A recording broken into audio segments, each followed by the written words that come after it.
ఎందరో పుణ్యాత్ములు అనుక్షణం కన్నీరు మున్నీరుగా విలపిస్తుంటే అధర్మాన్ని ఆశ్రయించిన వారు మాత్రం ఎటువంటి ఆటంకాలు లేకుండా సుఖభోగాలతో తులతుగడం మనం నిత్యం చూస్తుంటాం.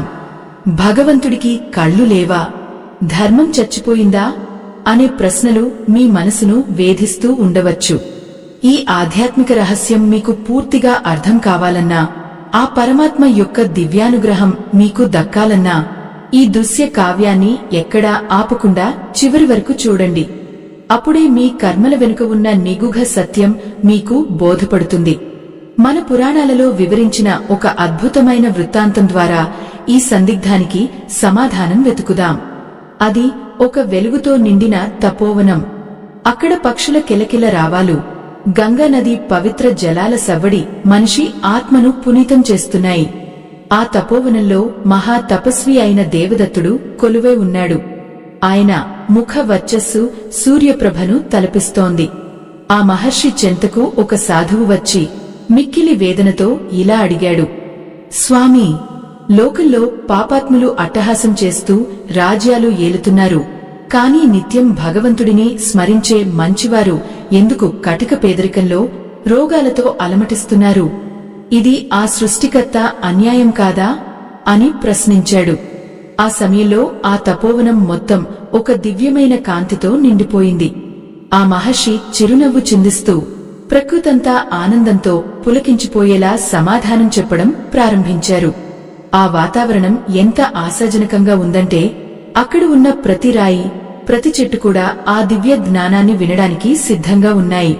ప్రకృతి మాత తన చల్లని గాలితో ఆ ప్రదేశాన్ని పరమ పవిత్రం చేస్తోంది. అక్కడ ఉన్న భక్తులందరి మనసుల్లో ఒక కొత్త ఆశ చిగురించింది.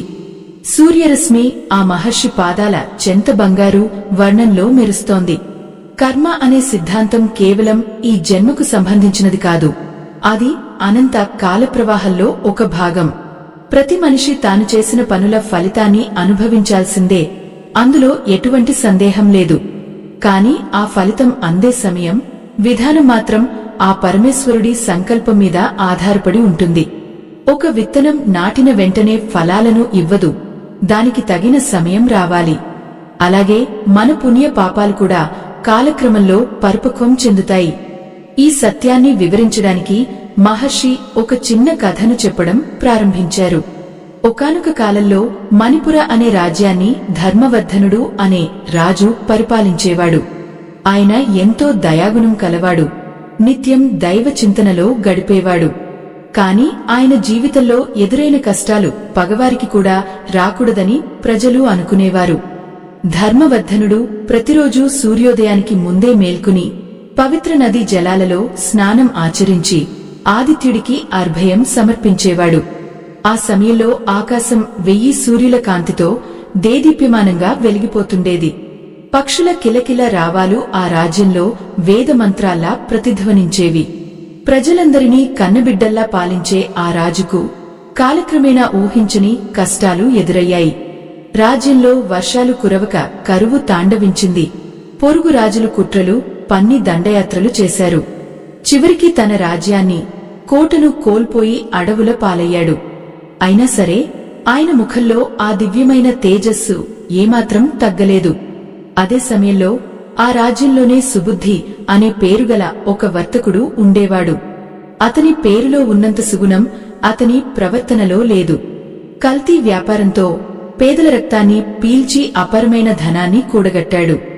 అతని భవనం రత్న మాణిక్యాలతో, బంగారు తోరణాలతో నిత్యం కళకళలాడుతూ ఉండేది. ప్రజలు ఇదంతా చూసి, భగవంతుడా, ధర్మం తప్పని రాజు అడవుల పాలే ఆకలితో అలమటిస్తున్నాడు, కాని అధర్మం చేసే ఈ వర్తకుడు మాత్రం సుఖభోగాలు అనుభవిస్తున్నాడు. నీ తీర్పులో ఇంత వివక్ష ఉందా అని వాపోయేవారు. ఈ సందేహాన్నే ఆ సాధువు మహర్షి దేవదత్తుడిని అడిగారు. అప్పుడు ఆ తపోవనంలో గాలి మెల్లగా వీస్తూ పూల సుగంధాన్ని మోసుకొస్తోంది. మహర్షి చిరునవ్వుతో ఇలా వివరించారు, నాయనా, కర్మ సిద్ధాంతం అనేది ఒక అద్భుతమైన వనము వంటిది. ఒక విత్తనం నాటగానే అది మరుసటి రోజే మహావృక్షం కాదు. దానికి తగిన గాలి, నీరు, కాలం కలవాలి. ఆ వర్తకుడు అనుభవిస్తున్న సుఖం ఈనాడు అతడు చేస్తున్న పాపకార్యాల వల్ల వచ్చింది కాదు. అతడు తన పూర్వజన్మలో చేసిన అనంతమైన పుణ్యఫలం ఇప్పుడు అతనికి దక్కుతోంది. ఒక చెరువులో నీరు నిండి ఉన్నంతసేపు లోపల ఉన్న చేపలకు ఎటువంటి ఆపద ఉండదు. కాని ఆ నీరు ఇంకిపోవడం మొదలైనప్పుడు ఆ చేపల అసలు పరిస్థితి బయటపడుతుంది.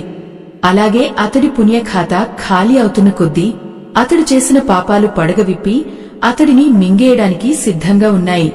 ప్రకృతి ఎప్పుడూ అన్యాయం చేయదు. అది కేవలం ప్రతిఫలాన్ని ఇచ్చే సమయం కోసం వేచి చూస్తుంది. ఆ మాటలు వింటుంటే ఆ సాధువుకు మనసులో ఎంతో ప్రశాంతత కలిగింది. ఆ ప్రదేశం మొత్తం ఒక రకమైన దైవిక కాంతితో నిండిపోయింది. మహర్షి ఇంకా కొనసాగిస్తూ, ధర్మవర్ధనుడు అనుభవిస్తున్న కష్టాలు ఆయనను పతనం చేయడానికి వచ్చినవి కావు. ఆయనను అత్యున్నతమైన స్థానానికి తీసుకెళ్లడానికి వచ్చిన పరీక్షలు. బంగారం పుటం పెడితేనే కదా అది నగగా మారుతుంది. వజ్రాన్ని సానబెడితేనే కదా అది మెరుస్తుంది.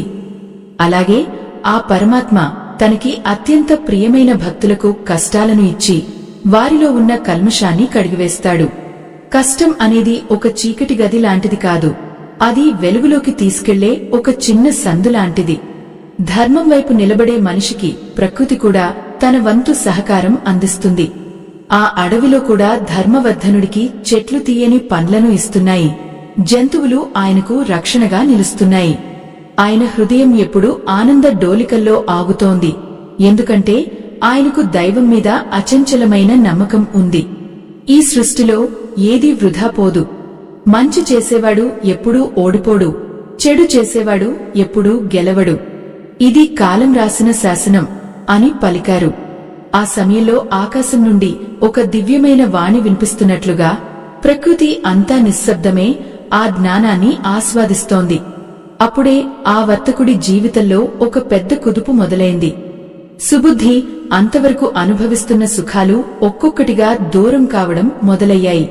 అప్రమైన ధనం ఉన్నా అతడికి కంటినిండా నిద్ర కరువైంది. రాత్రిపూట భయంకరమైన కలలు అతడిని వెంటాడేవి.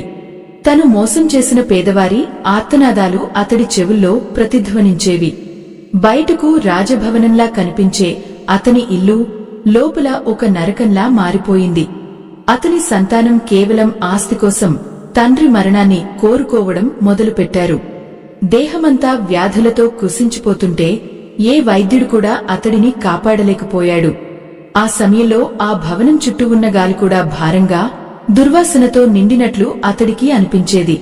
ఇది అతడి పుణ్య ఖాతా ముగిసి పాపపు ఫలితం ప్రారంభమైన సమయం. మరోవైపు అడవిలో ఉన్న ధర్మవర్ధనుడి పరిస్థితి దీనికి పూర్తి భిన్నంగా ఉంది. అడవిలో ఉన్న ఆయన చుట్టూ ఉన్న వాతావరణం ఎంతో ఆహ్లాదకరంగా, కాంతివంతంగా ఉంది. సూర్యకిరణాలు ఆకులను తాకుతూ నేలమీద ముత్యాల్లా మెరుస్తున్నాయి. ఆయన మనస్సులో ఎటువంటి భయం లేదు, ఎటువంటి ఆవేదన లేదు. ఆ అడవిలోని మహర్షుల సహవాసం ఆయనకు సరికొత్త జ్ఞానాన్ని ప్రసాదించింది. ఒకరోజు ఒక సిద్ధపురుషుడు ఆయన చెంతకు వచ్చి, రాజా, నీ సహనానికి, ధర్మానికి ఆ పరమాత్మ మెచ్చాడు. నీవు అనుభవిస్తున్న కష్టాలు నీ పూర్వజన్మలోని కొన్ని శేషకర్మలను తుడిచిపెట్టడానికి వచ్చినవే తప్ప నిన్ను ఇబ్బంది పెట్టడానికి కాదు. ఇప్పుడు నీ ఆత్మ పరిశుద్ధమైంది అని పలికారు. ఆ క్షణమే ఆ సిద్ధపురుషుడు ఒక దివ్యమైన మంత్రోపదేశం చేశారు. ఆ మంత్రం పఠిస్తుంటే రాజు శరీరంలో ఒక అద్భుతమైన శక్తి ప్రవహించడం మొదలైంది. ఆయన కళ్ళు కమలాల్లా వికసించాయి. దైవ ప్రకాశం ఆయన చుట్టూ ఒక రక్షణ కవచంలా ఏర్పడింది. కర్మ అనేది కేవలం శిక్ష కాదు, అది ఆత్మను సరిదిద్దే ఒక ప్రక్రియ. ఒక శిల్పి రాయిని చెక్కినప్పుడు ఆ రాయికి దెబ్బలు తగులుతాయి, కాని చివరికి అది ఒక అందమైన విగ్రహంగా మారి పూజలందుకుంటుంది. అలాగే మంచివాళ్లకు కలిగే కష్టాలు వారిని మహోన్నత వ్యక్తులుగా తీర్చిదిద్దుతాయి. అదే సమయంలో పాపాత్ములు అనుభవించే సుఖాలు వారిని పతనం దిశగా నెట్టే మత్తుమందులాంటివి. ఈ లోకంలో ఏదీ శాశ్వతం కాదు, ఒక్క ధర్మం తప్ప. ప్రకృతిమాత ఎప్పుడూ తన బిడ్డలను కాపాడుకుంటూనే ఉంటుంది. కాని మనం దాన్ని అర్థం చేసుకునే సహనాన్ని కలిగి ఉండాలి. ఈ సత్యాన్ని గ్రహించిన ధర్మవర్ధనుడు లోక కళ్యాణం కోసం తన తపస్సును కొనసాగించాడు. ఆయన చుట్టూ ఉన్న చెట్లు కూడా ఆయనతో పాటు దైవనామాన్ని స్మరిస్తున్నట్లుగా సలసలలాడుతున్నాయి. ఆ వాతావరణం అంతా ఒక స్వర్గలోకాన్ని తలపిస్తోంది. గాలిలో గంధపు సువాసనలు నిండిపోయాయి. ప్రకృతిలోని ప్రతి అణువు ఆ రాజు ధర్మానికి జేజేలు పలుకుతోంది. అడవిలోని సెలయేర్లు కూడా మధురమైన సంగీతాన్ని వినిపిస్తూ రాజుగారి మనసుకు ప్రశాంతతను చేకూర్చుతున్నాయి. ఆ ప్రదేశం అంతా ఒక అద్భుతమైన వెలుగుతో నిండిపోయింది. ఆ వెలుగులో రాజుగారికి తన భవిష్యత్తు స్పష్టంగా కనిపిస్తోంది. ఆయనలో ఉన్న అశాంతి పూర్తిగా తొలగిపోయి ఒకానొక దివ్యమైన స్థితికి చేరుకున్నారు. రాజుగారి కళ్లలో కనిపించే ఆ కాంతి కేవలం భౌతికమైనది కాదు, అది ఆత్మజ్ఞానం వల్ల కలిగిన తేజస్సు. కాలం తన గమనాన్ని మార్చుకుంది. ఆ వర్తకుడి పతనం, రాజు పునరుజ్జీవనం ఒకేసారి సంభవించే ఘడియలు దగ్గరపడ్డాయి. ఆ దివ్య రహస్యం ఏమిటో, ఆ రాజు తిరిగి తన రాజ్యాన్ని ఎలా పొందాడో తెలుసుకోవడం ఎంతో ఆసక్తికరం. ఆ ఆధ్యాత్మిక ప్రయాణంలో మరిన్ని అద్భుతాలు చోటు చేసుకున్నాయి. ఆ అడవిలో ఆయన చేసిన తపస్సు ఫలితంగా ప్రకృతి కూడా ఆయనకు దాసోహమైంది. వన్యమృగాలు కూడా క్రూరత్వాన్ని వీడి ఆయన పాదాల చెంత శాంతంగా సేదతీరేవి. సింహాలు, జింకలు ఒకే కొలనులో నీరు తాగుతూ ఆ దివ్య వాతావరణానికి నిదర్శనంగా నిలిచాయి. రాజు ధర్మవర్ధనుడి హృదయం ఒక వెలిగే జ్యోతిలా మారింది. అడవిలో ప్రతి ఆకు, ప్రతి పువ్వు ఆయనకు ఒక కొత్త పాఠాన్ని నేర్పాయి. మంచివాళ్లకు కష్టాలు వస్తాయి, కాని అవి వారిని నాశనం చేయడానికి కావు, వారిని లోకానికి ఆదర్శంగా మార్చడానికి అనే సత్యాన్ని ఆయన మనస్ఫూర్తిగా స్వీకరించారు. ఆయన తపస్సు శక్తితో ఆ అడవిలోని ఎండిపోయిన చెట్లు కూడా చిగురించాయి. పక్షులు వేదనాదాన్ని తలపించేలా మధురంగా కూయడం మొదలుపెట్టాయి. ఆకాశం నుండి కురిసే వర్షపు చినుకులు ఆయన దేహాన్ని తాకగానే ముత్యాల్లా మారిపోతున్నాయి. ఇది కేవలం భౌతికమైన మార్పు కాదు, ఆయన ఆత్మలో కలిగిన పరివర్తన. ఆ ప్రదేశం అంతా ఒక దివ్యమైన సువాసనతో నిండిపోయింది. ఆ మల్లెపూల వంటి స్వచ్ఛమైన గాలి మనిషిలోని అరిషడ్వర్గాలను తుడిచిపెట్టేస్తోంది. అదే సమయంలో రాజ్యంలో ప్రజలు పడుతున్న ఇబ్బందులు మిన్నంటాయి. దురాశాపరుడైన ఆ వర్తకుడు సుబుద్ధి తన ధనబలంతో అధికారాన్ని కూడా తన గుప్పిట్లోకి తీసుకోవాలని ప్రయత్నించి విఫలమయ్యాడు. అతని శరీరంలో వ్యాధి ముదిరి అతడు పడుతున్న బాధను చూసి ప్రజలు భయపడ్డారు. అతడి వద్ద ఉన్న బంగారు నాణేలు ఇప్పుడు అతడికి రాళ్లలా కనిపిస్తున్నాయి. ధర్మం తప్పిన మనిషికి ఎంత సంపద ఉన్నా అది అతడిని రక్షించలేదని అందరికీ అర్థమైంది. అన్యాయంగా సంపాదించిన ప్రతి రూపాయి అతడిని ముల్లులా గుచ్చుతోంది. ప్రజలు ఆకలితో అలమటిస్తుంటే అతడు మాత్రం తన భవనంలో బందీ అయిపోయాడు. రాజు ధర్మవర్ధనుడి గురించి ప్రజలు మరల తలచుకోవడం మొదలుపెట్టారు. మా రాజు ఎక్కడు ఉన్నాడో, ఆయన ఉంటే మాకు ఈ గతి పట్టేది కాదు అని ప్రజలు కన్నీరు మున్నీరయ్యారు. ఆ రాజ్యంలో ఇప్పుడు వెలుగు తగ్గిపోయింది. అంతా చీకటిమయంగా మారింది. సరిగ్గా అదే సమయంలో ఆకాశంలో ఒక అద్భుతమైన మెరుపు మెరిసింది. ఆ వెలుగులో దేవతలు స్వయంగా ఆ అడవిలోకి దిగివచ్చారు. ఆ కాంతి పుంజం సూర్యుడి కంటే 1000 రెట్లు అధికంగా ఉంది. వారు ధర్మవర్ధనుడితో ఇలా అన్నారు: రాజా, నీవు కష్టాలను ఓర్చి ధర్మాన్ని వీడలేదు. అందుకే నీవు ఇప్పుడు రాజర్షివి అయ్యావు. నీవు చేసిన పుణ్యం ఇప్పుడు అక్షయపాత్రలా నిన్ను కాపాడుతుంది. నీ కష్టకాలం ముగిసింది. ఇప్పుడు ధర్మం పునరుద్ధరించబడే సమయం వచ్చింది. ఈ లోకంలో మంచివాడు ఎప్పుడూ ఓడిపోడు అని నిరూపించే బాధ్యత నీ మీద ఉంది. దేవతలు ఆయనకు దివ్యమైన ఆయుధాలను, మంత్రశక్తులను ప్రసాదించారు. ఆ కాంతి పుంజం చుట్టూ ఉన్న చీకటిని తరిమికొట్టింది. ఆ అడవిలోని ప్రతి ప్రాణి ఆ దివ్యత్వాన్ని చూసి పులకించిపోయింది. ధర్మవర్ధనుడు ఇప్పుడు ఒక సాధారణ రాజు కాదు, ఆయన ఒక దైవస్వరూపుడు. ఆయన అడుగు తీసి అడుగు వేస్తుంటే నేల బంగారు వర్ణంలో మెరుస్తోంది. ప్రకృతి మాత స్వయంగా ఆయనకు మార్గం సుగమం చేస్తోంది. ఆ వెలుగులో ఆయన ముఖం సూర్యబింబంలా ప్రకాశిస్తోంది. ఆయనలో ఉన్న కరుణ, దయ ఇప్పుడు అపరమైన శక్తులుగా మారాయి. మనిషి తన కర్మల ద్వారానే దైవత్వాన్ని పొందుతాడని ఆయన జీవితం నిరూపించింది. ఈ అద్భుతమైన మార్పును చూసి లోకం విస్తుపోయింది. మంచికి ఎప్పుడు అంతిమ విజయం లభిస్తుందని చెప్పడానికి ఈ వృత్తాంతం ఒక నిదర్శనం. మీరు ఈ కథలోని అంతరార్థాన్ని గ్రహించి మీ జీవితంలో కూడా ధర్మం వైపు నడవాలని కోరుకుంటున్నాము. ఈ పవిత్రమైన సమాచారాన్ని మీ మిత్రులతో పంచుకుని సమాజంలో ఆధ్యాత్మిక చైతన్యం తీసుకురావడానికి మీ వంతు ప్రయత్నం చేయండి. ఆకాశం నిర్మలంగా మారింది.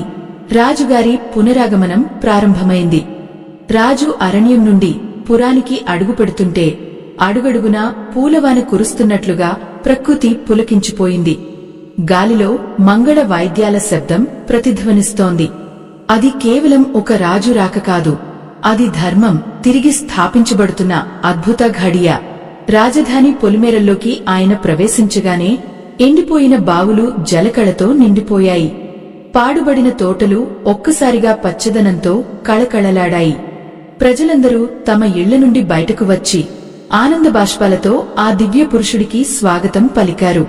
రాజుగారి దేహం చుట్టూ ఉన్న ఆ దివ్య కాంతిని చూసి అందరూ ఆశ్చర్యపోయారు. ఆయన కష్టాలు అనుభవించినప్పుడు కలిగిన ఆ వేదన ఇప్పుడు ఆయన ముఖంలో అప్పరమైన ప్రశాంతతగా, తేజస్సుగా మారింది. అప్పుడే అందరికీ ఒక గొప్ప సత్యం బోధపడింది. పుణ్యాత్ములకు వచ్చే కష్టాలు వారిని నాశనం చేయడానికి కావు, వారిలోని దైవత్వాన్ని బయటకు తీయడానికి అని వారు గ్రహించారు. ఆ సమయంలో ఆకాశం నుండి సూర్యకిరణాలు రాజుగారి కిరీటం మీద పడి వజ్రాల్లా మెరుస్తున్నాయి. ఇది ఒక నవయుగానికి ఆరంభం.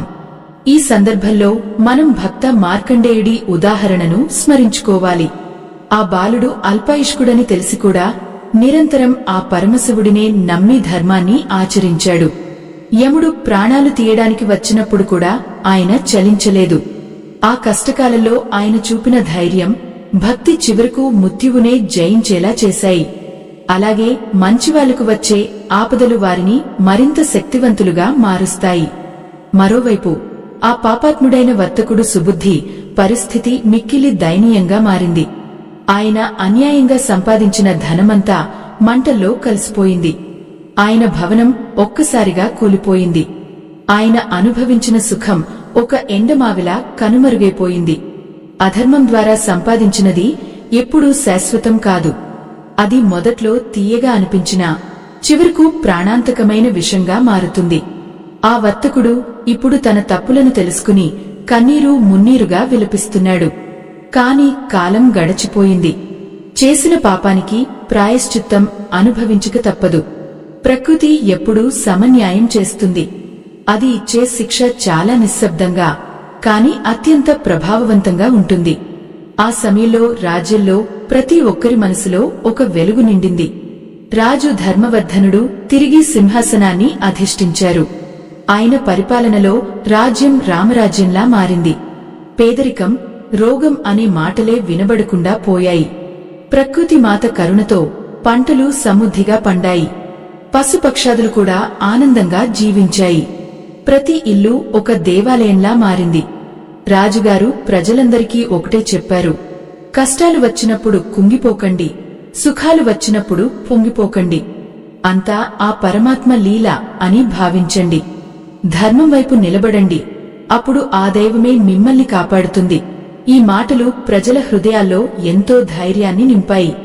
ఆ ప్రదేశం అంతా ఒక దివ్యమైన ప్రకంపనతో నిండిపోయింది. ఆకాశం నుండి దేవతలు పుష్పవృష్టి కురిపిస్తున్నట్లుగా వాతావరణం అంతా కాంతివంతంగా మారింది.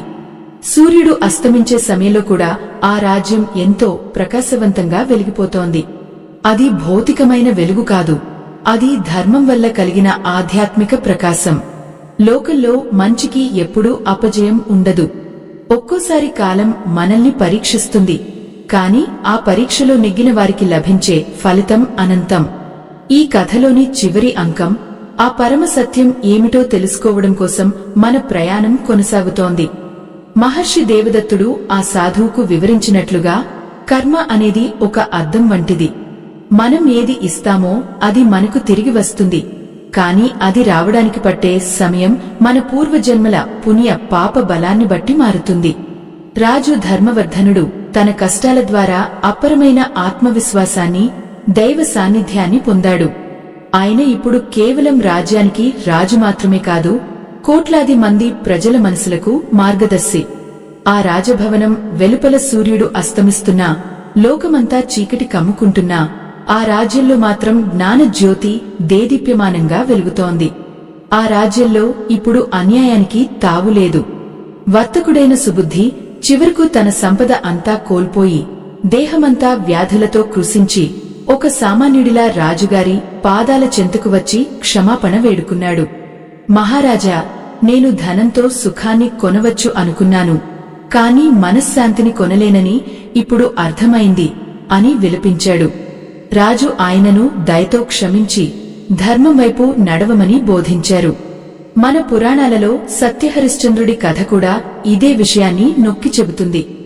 సత్యాన్ని కాపాడటం కోసం ఆయన తన రాజ్యాన్ని, భార్యాపిల్లలను, చివరకు తన ప్రాణాల కంటే మిన్నగా భావించే ఆత్మగౌరవాన్ని కూడా వదులుకున్నాడు. కాటికాపరిగా మారి శ్మశానంలో ఎన్నో కష్టాలు అనుభవించాడు. పుత్రశోకాన్ని కూడా భరించాడు. కాని ఆ కష్టాలన్నీ ఆయనను మహాత్ముడిగా మార్చాయి. చివరకు దైవమే స్వయంగా దిగివచ్చి ఆయనను అక్కున చేర్చుకుంది. హరిశ్చంద్రుడు పడ్డ కష్టాల వల్లే నేటికి ఆయన పేరు సత్యానికి మారుపేరుగా నిలిచిపోయింది. మంచివాళ్లకు వచ్చే కష్టాలు ఒక తుఫాను లాంటివి. అవి మీలోని బలహీనతలను తుడిచిపెట్టి మిమ్మల్ని ఒక గట్టి పునాదిలా మారుస్తాయి. పాపాత్ముల సుఖాలు ఒక తాత్కాలికమైన మెరుపులాంటివి. అవి ఎంత వేగంగా వస్తాయో అంతే వేగంగా అదృశ్యమవుతాయి. కాబట్టి కష్టాలు వచ్చినప్పుడు భగవంతుడిని నిందించకండి. ఆ కష్టాలే మీకు దైవానికి మధ్య ఉన్న అనుబంధాన్ని బలపరుస్తాయి. ప్రకృతి ఎప్పుడూ ఒక పద్ధతిని అనుసరిస్తుంది. ఒక చెట్టు తీయని పండ్లను ఇవ్వాలంటే అది భానుడి ఎండను, వరుణుడి వానను భరించాలి. అలాగే మీ జీవితంలో ఎదురయ్యే ప్రతి సవాలు మిమ్మల్ని ఒక పరిపూర్ణమైన వ్యక్తిగా తీర్చిదిద్దుతుంది. మీ కళ్లలో వెలిగే ఆ చిన్న ఆశే రేపటి మీ విజయానికి నాంది. ఈ అనంతమైన విశ్వంలో ఏ కార్యమూ వృధా పోదు. మీరు చేసే ప్రతి చిన్న సత్కార్యం, ప్రతి పుణ్యకార్యం ఆ పరమాత్మ ఖాతాలో భద్రంగా ఉంటాయి. సమయం వచ్చినప్పుడు అవి మీకు రెట్టింపు ఫలితాన్ని ఇస్తాయి. ఈ కథ ద్వారా మీకు ఒక కొత్త దృక్పథం లభించిందని ఆశిస్తున్నాను. మీ మనసులో ఉన్న సందేహాలన్నీ పటపంచలే, ధర్మం పట్ల అచంచలమైన విశ్వాసం పెరిగిందని భావిస్తున్నాను. భక్తులారా, ఈ పవిత్రమైన కథ మీ హృదయాన్ని స్పృశించి ఉంటే మీలాగే సందిగ్ధంలో ఉన్న మరో 10 మందికి ఈ జ్ఞానాన్ని చేరవేయండి. ధర్మాన్ని రక్షించడం అంటే ఇలాంటి సత్యాలను పంచుకోవడమే. మీ జీవితంలోని అనుభవాలను కూడా మాతో పంచుకోండి. తద్వారా లోకానికి ఒక మంచి సందేశం అందుతుంది. చివరగా ఎల్లప్పుడూ గుర్తుంచుకోండి, ధర్మో రక్షతి రక్షితః. మీరు ధర్మాన్ని కాపాడితే ఆ ధర్మమే మిమ్మల్ని ఆపదల్లో రక్షిస్తుంది. సూర్యకాంతి ఎప్పుడూ చీకటిని ఓడిస్తూనే ఉంటుంది. అలాగే మీలోని సత్యం ప్రపంచానికి వెలుగును ప్రసాదిస్తుంది. మనందరి ప్రయాణం ఆ పరమాత్మ వైపు సాగాలి. నిత్యం ధర్మబద్ధమైన జీవితాన్ని గడుపుతూ లోక కళ్యాణం కోసం ప్రార్థిద్దాం. ప్రకృతిలోని ప్రతి ప్రాణి సుఖంగా ఉండాలని, అందరికీ దైవానుగ్రహం కలగాలని కోరుకుందాం. ఈ ఆధ్యాత్మిక ప్రయాణం ఇక్కడితో ముగిసిపోయింది. స్వస్తి.